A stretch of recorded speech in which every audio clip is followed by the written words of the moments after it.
Magandang gabi mga kahuan, narito na ang ulat panahon today. Narito pong ating magiging lagay panahon ngayon at bukas. Ang amihan or northeast monsoon ay patuloy pa rin nakakapekto doon po sa northern Luzon. Samantalang yung easterlies ay nakakapekto sa lalabing bahagi po ng ating bansa kasama po ang Metro Manila. Kaya ngayong araw, makakaasa pa rin tayo ng malinsangan na panahon.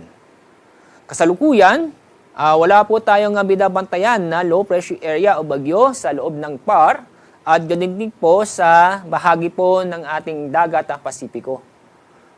Bukas, yung pong amihan ay patuloy pa rin makakapekto sa Northern Luzon, samantala yung easterlies ay papatuloy pa rin na makakapekto sa lalabing pong bahagi po ng ating bansa. Kaya yung makikita bukas na magiging maganda at maliwas na panahon sa Luzon at ganun din po sa Visayas at sa Mindanao, kung saan po makakaranas po tayo ng bahagyang maulap hanggang sa maulap ang kalangitan. Maliban lang po sa mga isolated na mga pag-ulan. Ang araw lubog sa ganap pong 6:04 ng hapon. Bukas ang araw sisikat sa ganap na 6:12 ng umaga.